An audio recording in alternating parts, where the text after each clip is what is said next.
이 시간 우리 함께 나누실 말씀 신약성경 데살로니가 후서 3장 1절에서 5절까지 말씀입니다. 데살로니가 후서 3장 1절에서 5절까지 저랑 한 절씩 교독하도록 하겠습니다. 끝으로 형제들아 너희는 우리를 위하여 기도하기를 주의 말씀이 너희 가운데서와 같이 퍼져나가 영광스럽게 되고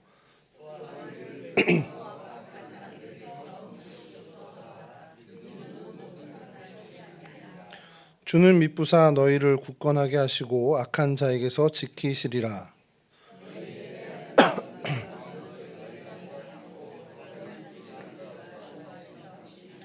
함께 하시죠. 주께서 너희 마음을 인도하여 하나님의 사랑과 그리스도의 인내에 들어가게 하시기를 원하노라.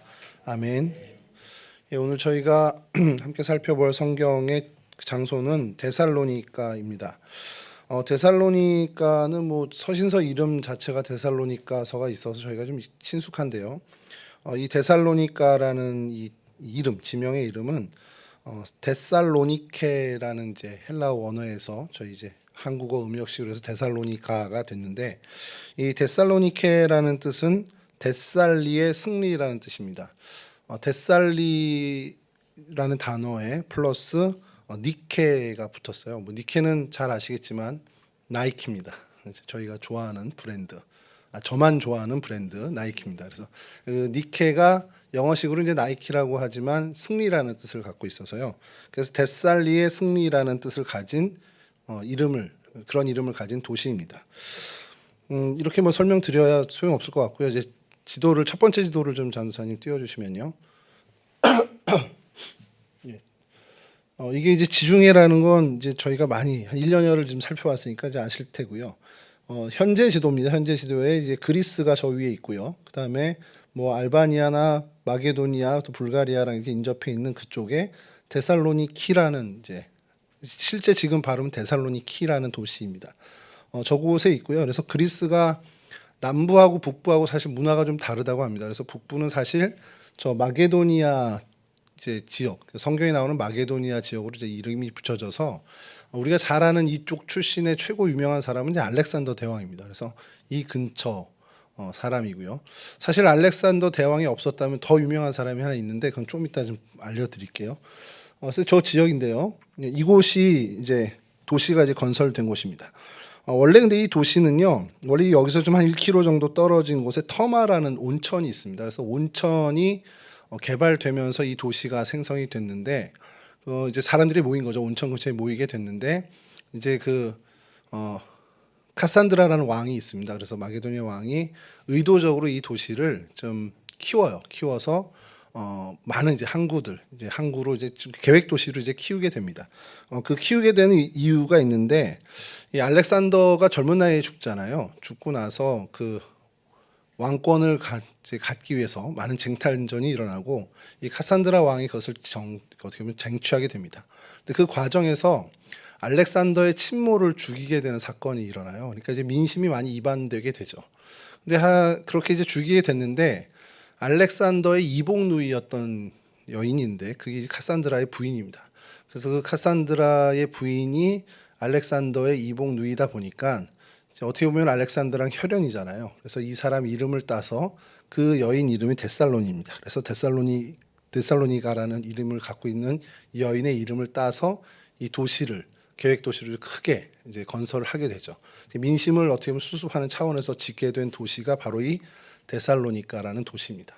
그러니까 계획된 도시면은 어떻게 되겠습니까? 의도적으로 많은 물량이 투입이 되다 보니까 급성장을 하게 되겠죠. 이제 그런 도시라고 좀 사전에 여러분 생각하고 이제 봐주시면 되겠는데요. 성경에 관련된 이제 표현들, 이제 데살로니가랑 좀 관련된 성경의 좀 이야기들이 있는데, 우리가 잘 알듯이 데살로니가는 결국 사도 바울하고 가장 밀접한 관계가 있는, 성경에서는 사도 바울과 접점이 많은 도시일 수밖에 없습니다. 사도행전 17장 1절인데요. 제가 좀 읽어드리겠습니다. 그들이 암볼리아와 아볼로니아로 다녀가 데살로니가에 이르니 거기 유대인의 회당이 있는지라. 그러니까 사도 바울이 2차 선교 여행 때 이제 데살로니가를 방문하게 되고요. 여기서 전도를 하게 되고 많은 결실을 얻게 됩니다. 근데 이제 그곳에서 늘 사도 바울이 당했던 것처럼 유대인들 이제 지금 유대 율법주의자들이죠. 유대인들에게 이렇게 핍박을 받게 되고 그 반대에 부딪혀서 결국 이제 떠나게 됩니다. 사도행전 17장 1절에서 이제 이 데살로니가 이르러서 유대인의 회당에 들어가서 복음을 전파하고 뭐 귀부인들도 만나고 이렇게 되는 와중에 이 야손의 집에 머물게 되고요. 근데 이제 그 반대하는 사람들이 이제 들쑤시면서 읍장이라고 성경에서는 표현이 되는데 이제 시 관원들을 동원해서 야손을 좀 이제 문책을 하게 되는 그런 과정을 거치자 사도행전 17장 10절에 이렇게 기사가 나오고 있습니다. 밤에 형제들이 곧 바울과 실라를 베레아로 보내니 그들이 이르러 유대인의 회당에 들어가니라. 이 데살로니가에서 도저히 있을 수가 없는 상황이 되고 그래서 이곳을 벗어나게끔 이제 했다는 겁니다. 성경에 되게 스치듯 지나가는 17장에 잠깐 등장하는데요. 사실 근데 이곳에서 사도 바울이 전하고 신라와 이제 함께 동역을 하면서 이곳에 복음을 전한 것이 사실 교회가 태동이 되는 계기가 됩니다. 이따 좀 사진에서도 보게 되겠지만 이것이 바울이 저는 성경에서 이렇게 잠깐 거쳐간 것 같은 어느 정도 크게 비중이 없는데 어떻게 이런 정도의 일을 가지고 교회가 탄생이 되고 그 교회가 또 건실한 교회로 성장해 가는가라는 생각을 좀 하게 되면 결국 이것도 하나님의 역사로밖에 저희가 설명을 할 수가 없게 되겠죠. 여하튼 이런 곳인데 이 지도에서 조금 더 확대해서 들어가면 다시 한번 이제 두 번째 지도입니다. 예, 지중해에서 좀 확대해서 이렇게 돼 있고 이제 그리스 전체에 어느 정도의 위치에 있는지는 저희가 보시면 될 거고요. 여기서 이제 그 데살로니키라는 도시를 좀 확대해서 들어간 사진을 좀 보겠습니다. 이게 구글 지도입니다. 이렇게 해안가에 있고요. 뭐 항구 도시로서는 굉장히 좋은 조건을 갖고 있는 그러한 곳입니다.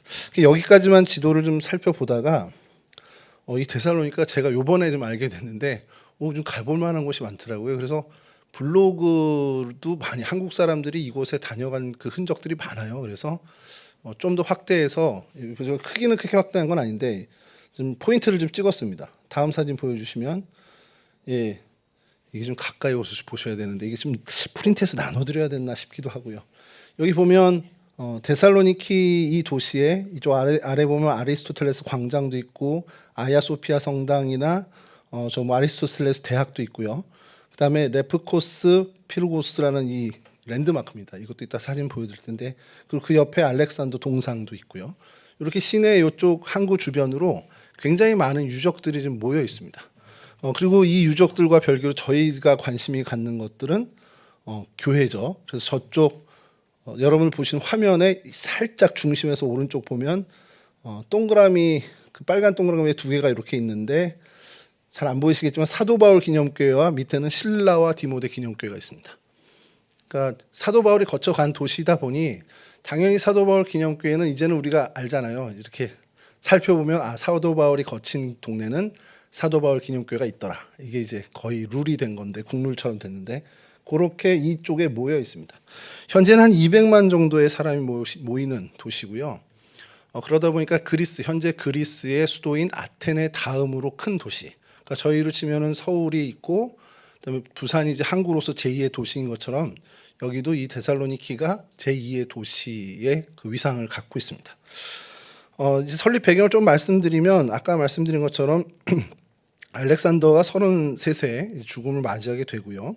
그리고 그 후계 자리를 놓고 권력 싸움이 벌어지는데 이 투쟁에서 카산드라 왕이 쟁취를 하게 됩니다. 그리고 그 투쟁에서 이제 그 알렉산더의 이복 누이였던 데살로니가와 결혼했던 카산드라가 알렉산더 어머니인 그 록사나를 죽이게 되는 그 일로 많은 민심이 이반됐는데 그걸 수습하기 위해서 이 아내의 이름을 딴 도시를 건설하게 됐다라는 거 거기까지 좀 설명을 드렸고요. 그래서 이곳이 그 당시에도 이제 정치적 중심지가 되는데 이따가 좀 한 그 성당을 좀 살펴보면서 말씀을 드릴 테지만 여기가 너무 우여곡절이 많은 도시입니다.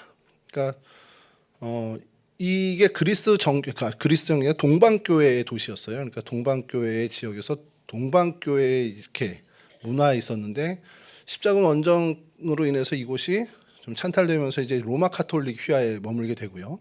또 로마 카톨릭이 이제 동로마 제국이 다시 융성하면서 정령을 하면서 다시 동방교회 자리가 됐다가 오스만 투르크가 지배를 하죠. 지배를 하면서 여기가 이제 모슬림 지역으로 바뀝니다. 그리고 로마가 일어나서 이 패권을 장악하면서 다시 로마 교회가 그리고 또 뭐 우여곡절이 많습니다. 그리고 결국에는 이제 근대에 들어와서 그리스가 독립을 하면서 다시 그리스 정교회의 그 휘하에 머물게 되는 도시로 좀 아주 그냥 좀 우여곡절이 많은 이 지역이 됩니다. 그래서 이 로마 로마 때에는 이 마게도니아 구라고 해서 특별히 이제 자치구가 되고요. 그래서 그때 많은 발전을 이루게 됐다라는 것이 기록에 남아 있습니다. 예, 그래서 성경과 좀 관련을 좀 해보면 아까 말씀드린 건 사도행전 17장 6절에서 9절 요 말씀을 좀 다시 한번 좀 읽어드릴 텐데요. 여기에 들어가서 이제 핍박을 당한 그 모습을 사도행전에서 기록한 부분입니다. 발견하지 못함에 야손과 및 형제들을 끌고 읍장들 앞에 가서 소리질러 이르되 천하를 어지럽게 하던 이 사람들이 여기에도 이르매 야손이 그들을 맞아들였도다. 이 사람들이 다 가이사의 명을 거역하여 말하되 다른 임금 곧 예수라 하는 이가 하더이다 하니 무리와 읍장들이 이 말을 듣고 소동하여 야손과 그 나머지 사람들에게 보석금을 받고 놓아주니라. 그러니까 이게 뭐 간략하게 기록이 돼 있는데 사도 바울이 이 데살로니가에서 복음을 전하는 게 쉽지 않았던 그런 모습입니다. 그러니까 사람들의 반대도 많았고 관원들까지 동원돼서 이 복음을 전하는 일이 굉장히 방해가 됐다라는 그런 모습이 이 성경에 기록되어 있는 것이 사실은 어떻게 보면 이 기록이 거의 유일무이한 기록이긴 합니다. 어쨌든 이 기록을 할 때에 요 앞선 지금 읽은 본문에 앞서서 보면 뭐 귀부인들을 얻었다, 뭐 귀부인들에게 뭐 이 복음이 들어갔다라는 어떤 그런 모습들이 있는 것처럼 사회의 어떤 그 지도층 인사들에게도 복음이 전해지는 계기가 있었던 도시이기도 하고요. 그리고 이 지역이 사도 바울이 2차 선교 여행에 가기가 좀 수월했던 것이 로마에서 콘스탄티노플까지 이어지는 그 구도로가 아주 굉장히 잘 나 있는 도로를 지나는 그 어떻게 보면 교통의 요충지였다라는 것도 좀 있습니다. 그리고 데살로니가 전서 2장 9절에 보면 데살로니가 교회와 사도 바울의 어떤 관계에서 좀 이런 힌트를 좀 얻는 것이 이곳에서 사도 바울이 복음을 전하고 교회가 세워지고 그럼 이제 그런 관계가 어떻게 보면 좀 협력의 관계도 되고 할 법도 한데 사도 바울이 굉장히 선을 긋는 모습이 좀 등장을 합니다. 데살로니가전서 2장 9절인데요. 형제들아 우리의 수고와 애쓴 것을 너희가 기억하리니 너희 아무에게도 폐를 끼치지 아니하려고 밤낮으로 일하면서 너희에게 하나님의 복음을 전하였노라. 그러니까 이런 어떤 복음의 성공에도 불구하고 바울은 그 추종자라고 하긴 좀 그렇지만 그 믿음의 결실이죠. 선교의 결실이 있는 그 사람들과 어떻게 보면 그 민폐라고 해야 되나요? 그 아쉬운 소리를 전혀 하지 않았던 그런 모습을 사도 바울이 몇 차례 강조를 합니다. 그게 이제 그 데살로니가 전서 2장에 등장을 하는데 내가 너희들에게 복음을 전할 때 너희들에게 폐를 끼치지 않으려고 내가 열심히 일하면서 이렇게 복음 전한 거 기억하지 않니? 이런 얘기를 좀 하는 겁니다. 그러면서 이 이야기를 왜 했나 이제 저희가 데살로니가 전서를 살펴보면 데살로니가 교회 안에 아마 임박한 종말론 때문일 수도 있지만 어떤 그 세상적인 그 직업이라고 해야 되나요? 그러니까 벌이를 하는 일에 좀 소홀한 사람들이 좀 등장을 했던 모양이에요. 근데 사도 바울은 얘기하기를 야 나도 복음을 전하면서 너희들에게 폐가 되지 않기 위해 내가 열심히 일을 하고 땀 흘리면서 복음을 전하지 않았냐. 그러니까 일하는 나의 모습을 보았지 않냐. 이제 이 얘기를 하는 겁니다. 그러니까 그 이유가 이 이유일 겁니다. 데살로니가 후서 3장 7절에서 9절인데요. 어떻게 우리를 본받아야 할지를 너희가 스스로 아나니 우리가 너희 가운데서 무질서하게 행하지 아니하며 누구에게서든지 음식을 값없이 먹지 않고 오직 수고하고 애써 주야로 일함은 너희 아무에게도 폐를 끼치지 아니하려 함이니. 여기까지 그 아까 데살로니가 전서 이야기와 반복되는 얘기입니다. 9절에 우리가 권리 없는 것이 아니요 오직 스스로 너희에게 본을 보여 우리를 본받게 하려 함이라. 그러니까 일하는 우리의 모습을 본받게 하려고 이렇게 일하면서 복음을 전했다라고 이제 사도 바울이 이야기하는 겁니다. 데살로니가 교회에 뭐 성경학자들은 임박한 종말론 때문에 그런 경우가 많이 있었을 거라고 추정을 하지만 일하지 않는 사람들이 많이 이제 늘어난 겁니다. 그래서 일하는 자는 먹지도 말라라는 이제 사도 바울의 그 주장이 이 데살로니가 교회에도 이제 적용되는 거죠. 내가 이렇게 열심히 일한 이유가 폐를 끼치지 않고 열심히 일하는 이것은 너희들도 이처럼 일을 열심히 하기를 바란다라는 마음에서 한다라는 것을 이제 피력하는 내용이 있습니다. 그러니까 데살로니가와 그 지역의 교회와 바울의 어떤 그 관계가 성경에서 등장하는 것이 여기에 이제 기록되어 있는 거죠. 그러니까 저희가 오늘 뭐 지명 이야기 이렇게 성경 속의 장소를 이야기할 때 데살로니가 그러면 성경에서 찾을 수 있는 사실은 사실 요 정도가 다인 거예요. 성경에서 어떤 관련되는 것들은 그러니까 사도 바울과의 어떤 연관성 되는 것밖에 없죠. 그러면서 이제 데살로니가 교회가 어떤 모습을 가지고 있었고 또 이들에게 좀 약점이 어떤 것이었는지 사도 바울이 이 교회에 어떠한 권면을 좀 하는지를 저희가 좀 이따 좀 살펴보려고 합니다. 그래서 이제 준비한 사진을 좀 볼 텐데요. 이제 데살로니가 현재의 모습을 좀 보여드리겠습니다. 요 다음 사진 보여주시면, 예, 이게 아까 저희가 지도에서 봤던 사도 바울 기념교회입니다. 여기가 이제 해가 저쪽에서 뜨니까 이제 이게 남쪽에서 본 거 있죠? 남쪽에서 본 방향이고, 다음 사진은 이제 서쪽에서 본 방향입니다. 이렇게 좀 웅장하게 잘 지었고요. 눈여겨 보셔야 됩니다. 이게 사도 바울 기념교회입니다. 그러면 신라와 디모데 기념교회는 어땠겠는지 한번 보여드리죠. 다음 사진 보여주시면. 제가 이거 잘못 찾은 거 아닌가 싶을 정도로 제가 다시 여러 번 다른 이제 검색 툴로도 검색을 해봤는데 그냥 저기 저 용두동 저 위쪽에는 제기동 저쪽 가면 있을 법한 집인데 이게 신라와 디모데 기념 교회입니다. 믿기지 않겠지만 사실입니다. 다음 사진 보여주시면 이렇게 관광객이 옵니다. 북촌 마을에 이제 사람들이 가서 구경하듯이 이렇게 몰려서 저기 이제 그리스 정교회의 사제분이고요. 다음 사진 보면 여기서요. 저 언덕을 위해서 보면 아까 그 바울 기념 교회가 보입니다. 되게 가까운 거리죠. 이 정도로 가까이 있고 하면 좀 비슷하게 좀 지어주면 좋은데 너무 차이가 나서. 그래서 다음 사진 보여주시면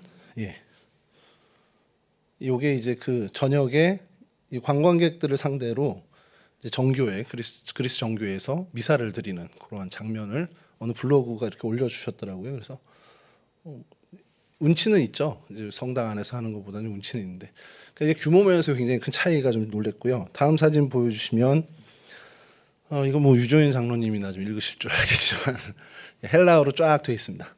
1982년에 다시 이제 신라와 디모데 기념교회의 그들의 사상을 강화했다라는 정도의 이제 비문이 있는 이야기입니다. 뭐 저기 셋째 줄에 신라 카이 데모데오 이제 아시죠? 디모데 이렇게 되어 있습니다. 다음 사진 보여주시면 이게 디미트리오스 교회라고 하는 곳인데 이제 사도 바울 기념교회나 신라와 디모데 기념교회는 좀 결이 다른 것이 이 지역에서 가장 대표적인 교회 성당이 어디냐 그러면 데살로니가 사람들은 성 데메트리오스 교회라고 이야기를 합니다. 그래서 이 성 데메트리오스 교회가 뭔가 사연이 있겠지 싶어서 보면 이제 로마 제국이 기독교를 공인하기 직전까지 박해가 심했잖아요. 그 바로 직전에 이 지역에서 순교한 사람이 하나 있습니다. 그 순교자 이름이 데메트리우스입니다. 그 사람이 사도 바울 때 데살로니가 교회가 생긴 거는 이제 이 지역의 최초의 교회고 그 이후에 많은 박해의 시간을 거치고 공인되기 그때까지 박해의 기간 내내 어떻게 보면은 이곳에 정말 그 교회가 잘 뿌리내리게 된 것에 결정적인 역할을 한 사람이 이 데메트리우스라는 사람이라고 평을 하고 있습니다. 그래서 그 사람을 기념해서 이제 주후 410년에 교회를 짓게 된 것이 바로 이 성당, 이 교회입니다. 그런데 이게 1917년에 화재가 나서 훼손됐다가 1926년과 48년까지, 26년에서 48년까지 다시 복원한 교회 예배당입니다.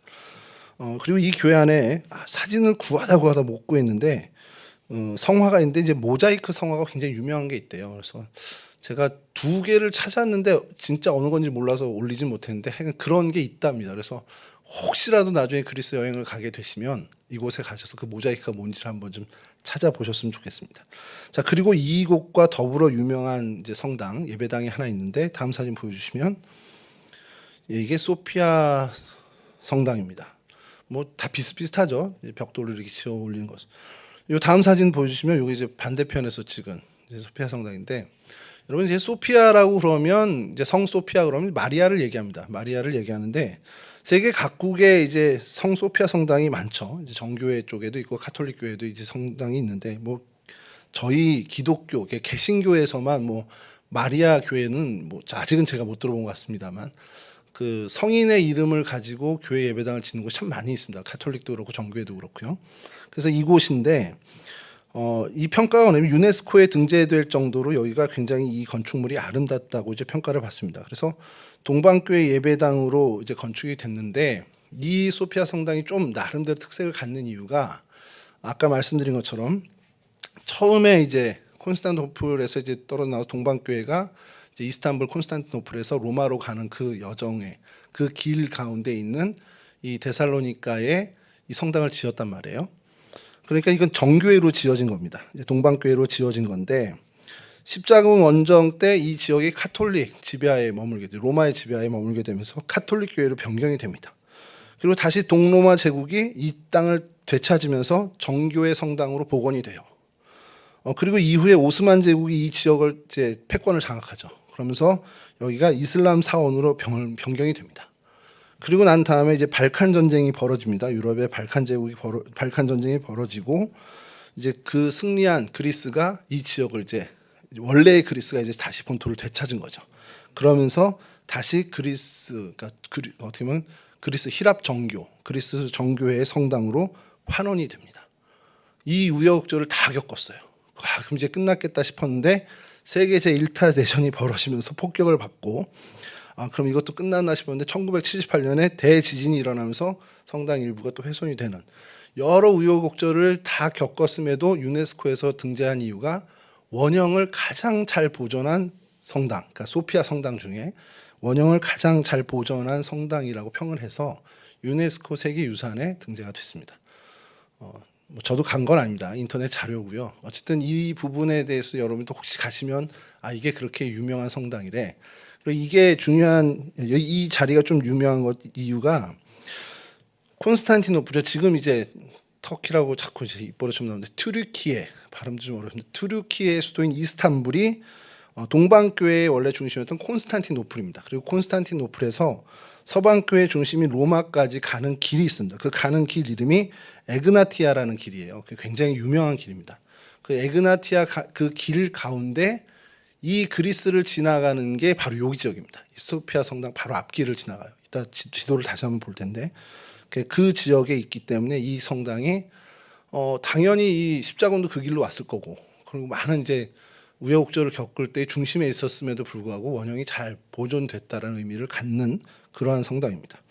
다시 한번 그 네 번째 지도 사진을 좀 띄워주시면요. 예, 전사님이 좀 바쁠 겁니다 오늘. 예, 여기가 있고요. 제가 조금만 이동하겠습니다. 여기가 아야소피아 성당이라고 되어 있습니다. 그리고 바로 윗길이 말씀드렸던 그 에그나티아 길이라고 해서 콘스탄티노플에서 그 로마까지 가는 그 길, 육로로서 가장 오래된 유럽의 가장 오래된 길 중에 하나라는 겁니다. 그 길가에 바로 있습니다. 이게 그렇게 중요하고요. 그리고 요 사진에서 좀 보였던 밑에 레프코스 피르고스라는 이게 발음이 좀 어려서 그런데 이게 그냥 영어로는 그냥 화이트 타워라고 이렇게 불리더라고요.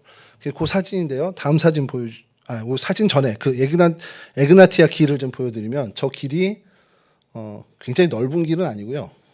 요거 그 이어지는 사진 좀 보여주세요. 에그나티아 그 다음 사진. 요 길입니다. 길이 완전 직선이죠. 이 길 따라서 몇천 년 전에 이제 그 순례자들도 다 콘스탄티노플에서 로마까지, 로마에서 콘스탄티노플까지 이제 계속 왕래했던 길이라는 거죠. 이게 이제 데살로니카 시내의 가장 중심에 있는 길입니다. 다음 사진 보여주시면 말씀드렸던 레프코스 피르고스라고 하는 저게 이제 화이트 타워라고 영어로는 그렇게 지칭하는데 항구 옆에 아까 지도에서 보였던 고기에 이제 등장하는데 이게 감옥이었습니다. 네, 감옥이었는데 이렇게 돼 있고요. 다음 이제 해안가에서 본 다음 사진 보여주시면 해안가에서 본 사진, 저기가 화이트 타워입니다. 뭐 감옥으로도 뭐 어떤 사용됐던 그 부분이 있다고 하는데요. 이렇게 돼 있고 이제 전체 시내 전경을 좀 보여드리면요. 다음 사진 보여주시면 뭐 그다지 높은 길이 있지 않은데 해안가에 있는 항구 도시고 그 다음은 이제 화이트 타워에서 이쪽 상공에서 반대편으로 본 도시 모습입니다. 그리고 이제 인구 밀집 지역, 주거 지역 쪽 사진이고요. 다음 사진도 이제 그 바울 성당에서 이제 시내 쪽으로 바라본 그 사진입니다. 여기를 이제 여기까지 하고서 제가 딱 3주 전에 이를 딱 털었습니다. 잘했다. 근데 제가 2주를 또 쉬었잖아요. 저희 수요 예배가 성탄절과 1월 1일 쉬면서 담임 목사님의 부러움을 한 몸에 샀는데, 근데 이제 다시 이 원고를 하려다 보니까 감을 잃은 거예요. 이게 무슨 사진이었지? 저도 이렇게 다시 막 찾다 보니까 놓친 게 있는 거예요. 야, 여기서 이걸 놓치면 안 되지. 그래서 다시 막 사진을 찾은 것이 다음 사진 보여주시면 갈레리우스 개선문이라는 곳인데요. 다음 사진 보여주시죠. 예. 이게 개선문입니다. 이것도 원형 그대로 잘 보존이 돼 있는 상태입니다. 예. 그래서 뭐 보강도 좀 했다고 하고요. 이곳이 여기에 랜드마크 중에 또 하나고요. 다음 사진은 그 해안가에 독특한 동상이 하나 있습니다. 눈치채셨겠죠? 누구 동상이겠습니까? 제가 계속 얘기했는데 이 누구 동생이라고 여기가. 예, 알렉산더 동상이 이렇게 있습니다. 알렉산더와 어쨌든 그러니까 알렉산더 대왕의 권력을 이어받은 그 어떻게 보면 그 과정에서 민심을 잃었던 걸 다시 알렉산더의 어떤 리더십을 자기가 갖기 위해서 그 알렉산더의 여동생인 데살로니카 이름을 지어서 도시를 건설하고, 그러니 이 알렉산더와 연관을 어떻게든 지어야 되죠.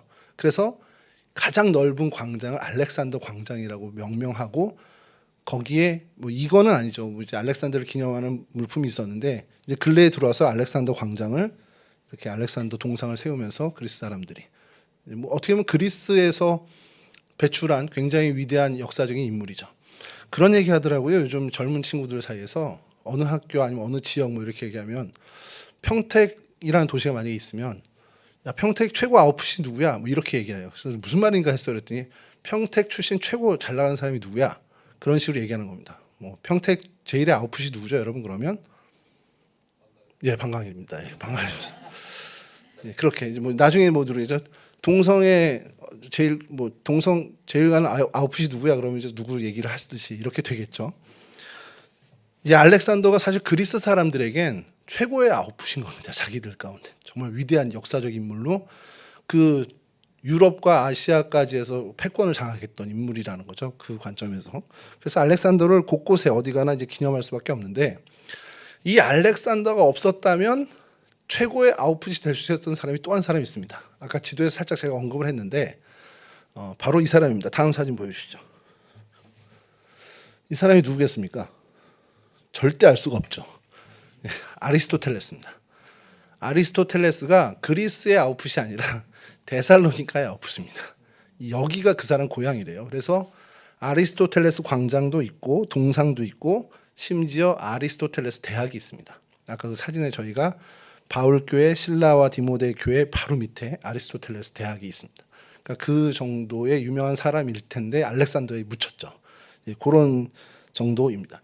그래서 데살로니카 보면은 그 성경과 연결되는 것이 그렇게 크게 있지는 않지만 어떤 사도 바울이라는 세계 선교 역사에 그 어떻게 큰 획을 그었던 그 사람, 그 정말 많이 아꼈던 교회가 있었던 곳이라고 저희가 보죠.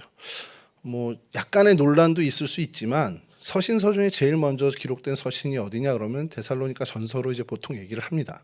그러니까 그만큼 사도 바울에게는 첫정이 있는 교회고 사도 바울에게서는 애정이 담긴 교회일 수밖에 없다라는 겁니다.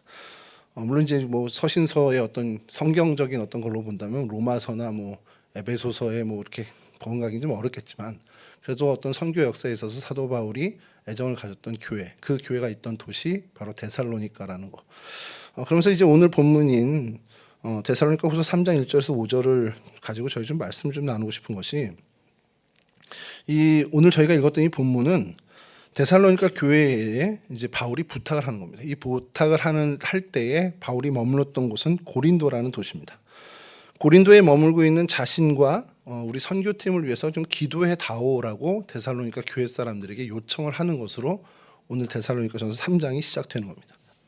데살로니가 후서 3장이 시작되는 겁니다. 그래서 1절과 2절을 제가 좀 다시 한번 3장 1절과 2절을 좀 다시 읽어드리면, 끝으로 형제들아 너희는 우리를 위하여 기도하기를, 이제 기도 제목을 던져주는 겁니다. 주의 말씀이 너희 가운데서와 같이 퍼져나가 영광스럽게 되고.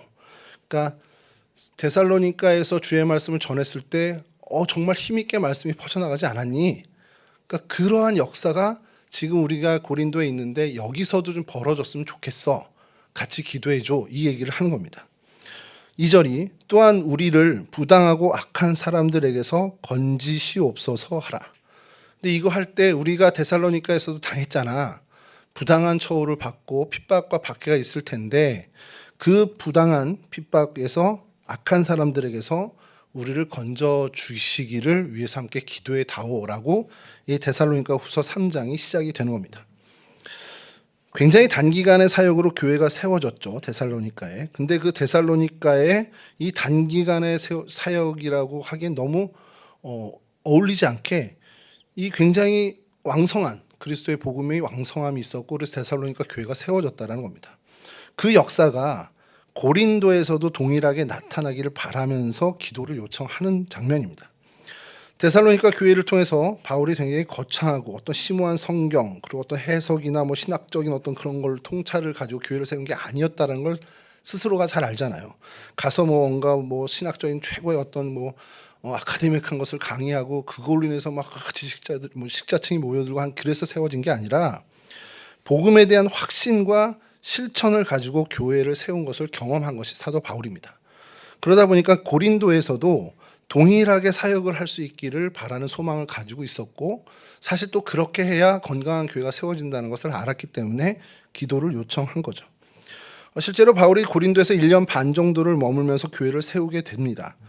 그리고 거기서 데살로니가 교회를 지켜주신 하나님이 고린도에 있는 이 교회를 하나님께서 강건하게 하시는 것을 또 경험하게 되죠. 이제 실제로 그 기도의 응답이 있었던 것을 저희는 보게 되죠. 그리고 부당한 그 대우를 받는, 부당하고 악한 사람들에게 그들로부터 이제 건져달라는 그 기도가 구체적으로 응답되는지 그럼 성경에서는 찾아보기는 어려웠지만, 여하튼 데살로니가에 있는 그 교회에서 역사했던 성령의 역사, 하나님 말씀의 역사가 이 고린도에서도 일어난 것을 저희들은 성경을 통해서 알고 있죠. 그러면서 데살로니가 교회를 향해서 이제 권면을 하는데, 내게 배운 대로 행하라라는 것이 이제 핵심입니다. 그 바울의 권면은 너희 나를 봤잖아. 아까 처음에 말씀드린 것처럼 나를 본 대로 너희들도 좀 행했으면 좋겠어 라고 얘기하는 것이 이제 4절과 5절에 나옵니다. 4절과 5절을 좀 다시 읽어드리면요, 너희에 대하여는 우리가 명한 것을 너희가 행하고 또 행할 줄을 우리가 주 안에서 확신하노니. 그러니까 우리가 너희에게 명한 것, 너희가 잘 행했던 거 알아. 앞으로도 잘 할 거라고 우리는 믿어. 이 얘기를 하는 겁니다.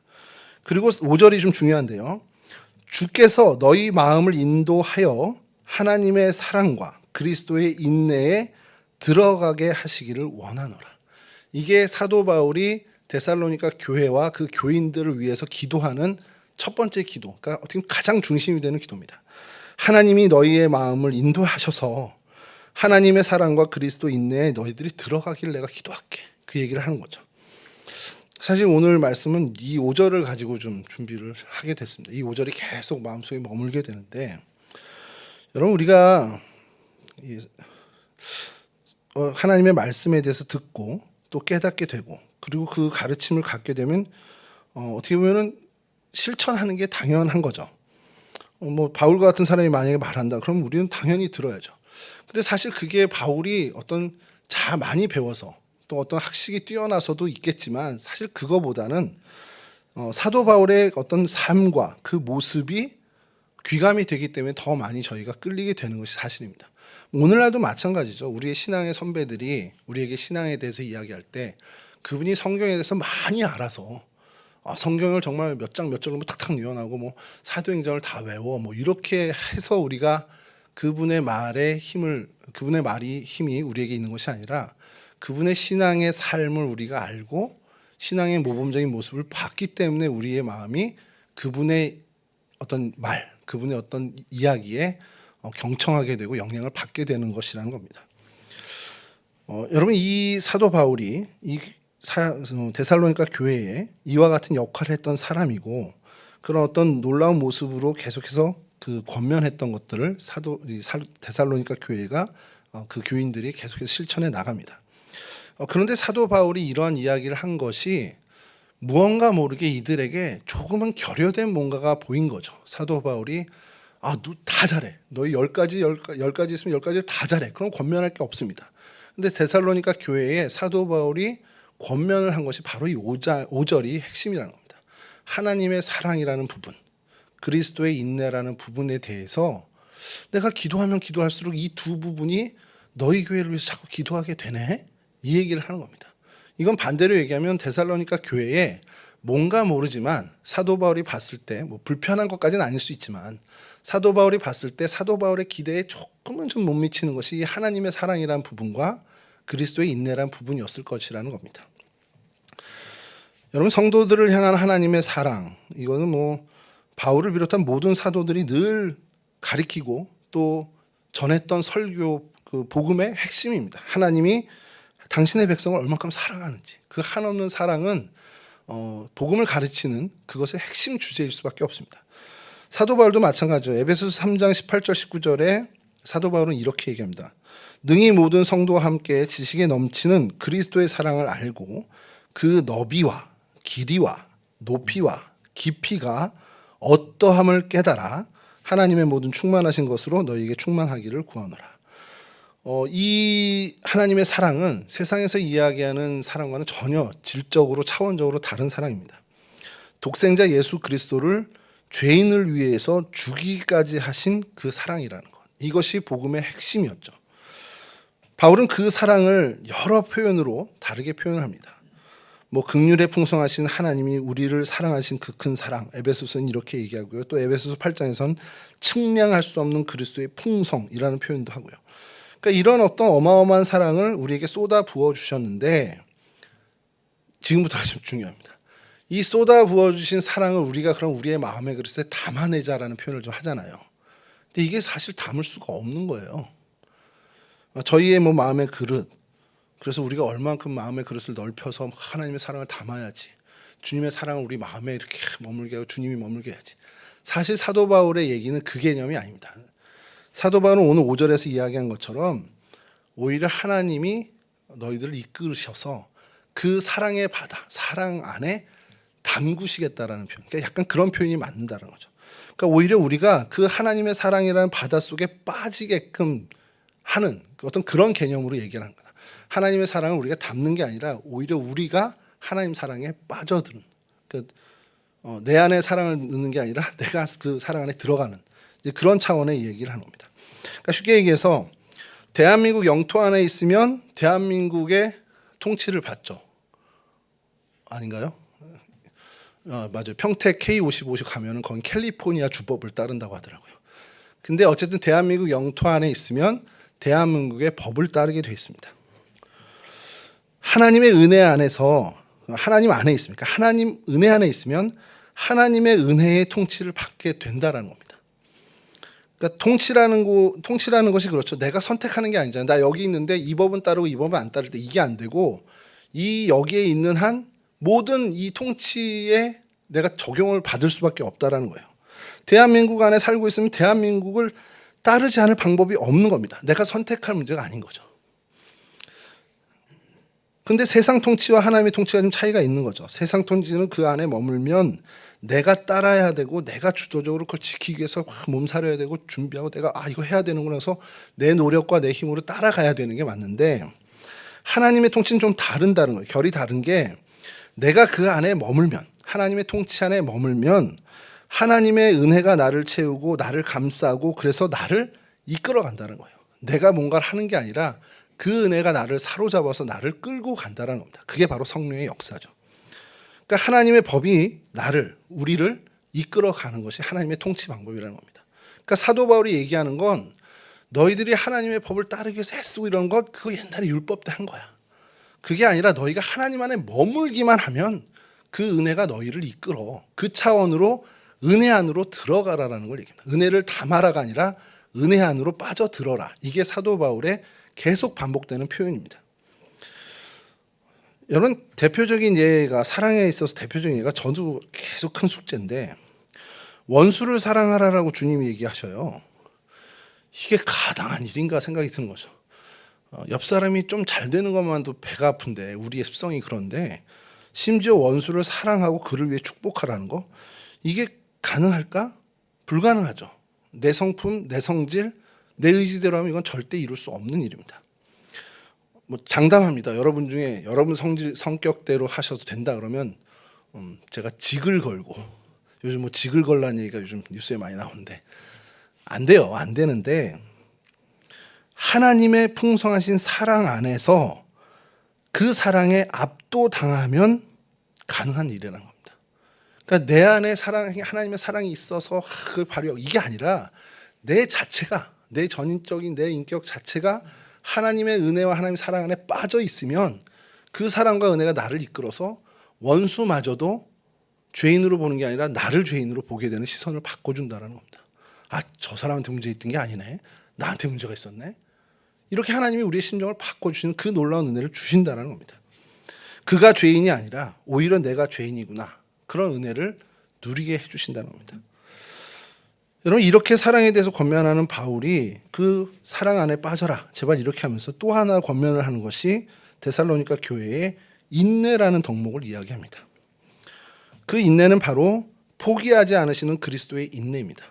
그러니까 핍박이나 어려움을 견뎌내는 그런 인내라기보다는 예수님께서 사랑하시되 포기하지 않고 끝까지 사랑하시는 그 인내를 이야기하는 거죠. 예수님이 베드로와 대화를 하시죠. 베드로가 기가 막히게 얘기합니다. 제가 7번 정도 용서하면 될까요? 자기는 의기양양해서 얘기했죠. 근데 주님께서 뭐라고 하십니까? 7번이 아니라 70번씩 7번이라도 용서하라는 겁니다. 이건 뭐 우리가 잘 알고 있듯이 뭐 많이 들으신 얘기니까 490번을 용서하라는 게 아니라 무한히 용서하라는 얘기죠. 이게 불가능하잖아요, 저희가. 근데 이게 그리스도의 인내라는 겁니다. 주님이 저를 여러분들을 용서하는데 몇 번 용서하셨을 것 같습니까?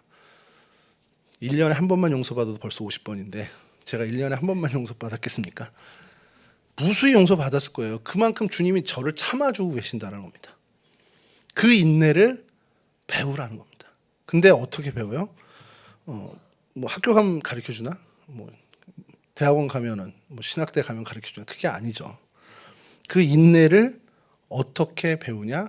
오늘 오전 말씀처럼 인내에 들어가라는 겁니다. 이 표현을 사도 바울이 잘 쓰는데요. 로마서 5장 2절에 이런 표현이 있습니다. 또한 그로 말미암아 우리가 믿음으로 서 있는 이 은혜에 들어감을 얻었으며. 야, 은혜를 받았어라는 표현 잘 안 쓰고요. 은혜로 들어갔다라는 표현, 그게 들어감이라는 표현을 많이 씁니다. 데살로니가 후서 3장 5절, 좀 전에 저희가 읽은 본문인데요. 잘 들으십시오. 주께서 너희 마음을 인도하여 하나님의 사랑과 그리스도의 인내에 들어가게 하시기를 원하노라. 제 힘으로 되는 일이 없어요. 우리 힘으로 할 수 있는 게 아니라는 겁니다. 그 기본적인 사도 바울의 그 견해는 우리의 힘과 능력으로 할 수 있는 거 없어. 이게 사도 바울. 그러니까 뭐 바울 신학이라고 거창하게 얘기하는 사람도 있는데 안 된다는 겁니다. 그 안으로 들어가야 된다는 거예요. 내 힘으로 안 되고 그걸 좀 얻어서 그 기운을 얻어서 막 에너지 삼아서 하는 게 아니라 내가 그 안으로 들어가야 된다는 겁니다. 그렇게 되면 저절로 된다는 거예요. 우리 마음이 조급하죠. 화부터 내고 속이 상하고 참지 못하고 터져나오고 우리가 인내력이 없어서 자책합니다. 아, 오늘도 애들한테 화냈네. 아, 나 왜 이렇게 참을성이 없지? 제 얘기입니다. 제 얘기. 오늘 집사람이 올라온다 그래서 막 이거 설교 이렇게 준비했는데 안 되는데 맨날 화내요. 그러면서 후회해요. 그러면서 막 땅을 치죠. 아, 나 은혜가 부족한가 봐. 나 인내력이 부족한가 봐. 근데 그게 아니더라는 겁니다. 우리가 인내력이 부족한 건 원래 부족해요. 그렇게 태어났거든요. 우리는 그렇게 만들어졌거든요. 원래 원죄의 속성으로 인해서 우리는 그런 존재가 돼버렸거든요. 그럼 방법이 없냐? 아니요, 방법이 있어요. 우리가 인내력이 부족해서 그게 문제가 아니라 우리가 그리스도 밖에 머물고 있기 때문에 그런 겁니다. 제가 그리스도 은혜 밖에 그리스도의 인내 밖에 머물러서 짜증이 많고 화를 내는 거지 원래 인내가 부족해서 수양이 덜 돼서 그게 아니라는 거예요. 방법은 뭡니까? 그리스도 인내에 들어가면 되는 거예요. 쉽죠. 참 쉽죠. 사랑이 됐던 인내가 됐던 그리스도 안에 그 은혜 안에 들어가는 것이 유일한 방법이라는 겁니다. 1절에서 바울이 자신들을 위해서 기도해 줄 것을 요청했죠. 그리고 오늘 본문 마지막 우리가 읽은 5절 마지막도 하나님의 사랑과 그리스도의 인내에 들어가게 하기를 원한다라고 기도합니다. 이 표현이 중요합니다. 잘 보시면 니네가 들어가길 내가 구한답니다. 그러니 들어가는데 힘써라. 이게 문법적으로 얘기하면 능동태가 아닌 거예요. 이 능동태가 아니고 교인들에게 너희가 이거 해, 인내를 가져, 니네가 취해, 이게 아니라 니네가 들어가. 하나님이 그렇게 해주길 내가 기도할게. 그러니까 내가 들어가면 되는데 들어가는 것조차도 내가 막 찾아서 내비게이션 키고 들어가는 게 아니라 하나님이 너의 마음을 움직여서 하나님이 너를 끌어들이게끔 내가 기도할게. 이겁니다. 와, 그러면 하나님이 나를 안 끌어주신 거구나. 이제 혼자 책임 회피하는 거죠, 혼자. 근데 그게 아닙니다. 여러분, 이것을 위해서 사도 바울이 기도하죠. 그럼 우리가 뭘 해야 됩니까? 우리도 기도해야 되는 거예요. 하나님 나를 좀 이끌어 주십시오. 그래서 그리스도의 인내 안에 하나님의 사랑 안에 나를 좀 끌어들여 주십시오. 이 기도를 하라는 거예요. 왜냐하면 사도 바울 역시도 그것을 위해서 데살로니가 교회의 교인의 그 일을 위해서 기도한 겁니다. 그러니까 기도가 방법이라는 것을 사도 바울이 가르쳐 주고 있는 겁니다. 이 요청 뒤에 정말 우리가 할 수 있는 힘이 없다. 내 무능을 내가 알았다. 그러면 하나님이 좀 이끌어 주십시오. 기도하라라는 권면이 숨어 있다라는 겁니다. 로마서 7장 18절입니다. 요거 몇 개만 좀 읽고 마칠 텐데요. 내 속에 곧 내 육신에 선한 것이 거하지 않으는 줄을 아노니 원함은 내게 있으나 선을 행하는 것은 없노라. 우리 한계를 얘기합니다. 19절 이어진 19절은요. 내가 원하는 바 선은 행하지 않고 도리어 원하지 아니하는 바 악을 행하는도다. 이게 저희들의 모습입니다. 이게 바울이 인간에 대한 갖고 있는 거창하게 인간론이라고 한다면 그것의 핵심이죠.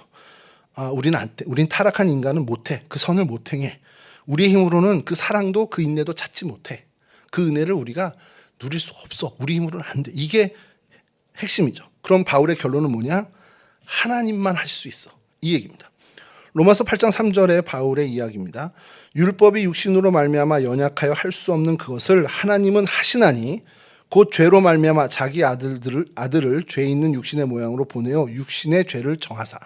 그러니까 하나님은 하실 수 있다라는 것을 계속 얘기합니다. 그러니까 뭐냐? 하나님 해주세요. 하나님 은혜 안에, 하나님 사랑 안에, 하나님 그리스도의 인내 안에 나를 끌어들여 주세요. 이게 유일하게 우리가 할 수 있는 그것밖에 없다는 겁니다. 저희는 못 들어가요. 하나님이 끌어주지 않으면 우리 못 들어간다는 겁니다. 사랑의 사람이 되게 해달라고, 그리스도의 인내를 담게 해달라고 기도하는 겁니다. 성령 하나님께서 오셔서 제3위의 하나님이시니까 그 하나님이 오셔서 우리를 도와주시는데 우리가 잘 알고 있죠. 성령이 뭘 하시는 겁니까? 우리 구원의 여정을 돕는 분이에요. 그러니까 보혜사 성령이라서 우리를 돕는 분이야. 이렇게 우리가 가르쳤단 말이에요. 교회 학교에서. 저도 어릴 때 그렇게 들었어요. 그러니까 저 녀석하고 싸울 때 도와주셔서 제가 이기게 해주세요. 이런 기도를 했단 말이죠. 그러니까 그걸 돕는 게 아니잖아요. 성령 하나님이 우리의 구속사, 그리스도의 구속사역을 돕는 겁니다. 그러니까 우리의 구원의 여정을 도와주시러 오는 거지 돈 많이 벌게 도와주시는 것도 아니고 요즘 저기 길에서 외치는 어느 목사님의 외침처럼 이거 지켜주세요. 그거를 돕는 게 아니에요. 성령 하나님은 우리의 구원의 여정을 도와주시는 분입니다. 그럼 우리가 그분의 도움을 받아서 우리가 주님의 은혜 안에 그리스도의 인내 안에 들어가도록 나를 도와주십시오. 기도해야 된다는 겁니다. 그래서 성령께서 우리를 이끌으셔서 진짜 우리의 힘으로 할 수 없는 하나님의 사랑 안에 은혜 안에 들어가는 것을 성령께서 우리를 도와 들어가게끔 해주신다는 겁니다. 그러니까 우리는 그렇게 기도하는 거죠. 로마서 8장 2절에 이는 그리스도 예수 안에 있는 생명의 성령의 법이 죄와 사망의 법에서 너를 해방하였습니다. 생명의 성령의 법, 성령의 역사만이 이것을 가능하게 한다는 것을 우리에게 알려주고 있습니다. 우리가 기도할 때 하나님은 이러한 성령으로 우리와 함께 해주십니다. 그 성령이 우리를 하나님의 사랑, 그리스도 인내로 이끌어 주십니다. 우리가 기도하고 애써야 할 이유가 바로 여기에 있다는 것이죠. 세상의 것 위해서 기도해도 좋습니다. 세상에서의 우리 절실한 문제들, 삶의 고민들 기도해야죠. 당연히 기도해야죠. 근데 그거 기도할 때 놓치지 않아야 되는 것이 내가 그리스도 예수의 사랑 안에, 하나님의 사랑 안에, 하나님의 은혜 안에, 그리스도의 인내 안에 들어갈 수 있게 하나님 나를 이끌어 주십시오. 나를 끌어들여 주십시오를 놓치지 않고 기도해야 한다는 겁니다. 우리 데살로니가를 살펴보면서 데살로니가 교회를 보고 데살로니가 교회를 세운 사도 바울의 권면을 보면서 적어도 오늘 우리가 이제는 우리의 기도 안에 뭐 기도가 다 바뀌어야 됩니다. 이건 아니지만 우리의 기도 안에 하나님 내 힘으로 못합니다. 내 안에 사랑이 없네요. 사랑 주세요. 이거를 떠나서 더 높은 차원으로 하나님 나를 하나님의 사랑 안에 끌어들여 주세요. 하나님의 은혜 안에 나를 끌어들여 주세요. 내 힘으로 안 됩니다. 성령 하나님이 나를 이끌어 주세요. 이 기도를 할 수 있는 저와 여러분이 되었으면 좋겠습니다. 그 사랑의 그 은혜의 주인공들이 다 되실 수 있기를 주님의 이름으로 간절히 축원합니다.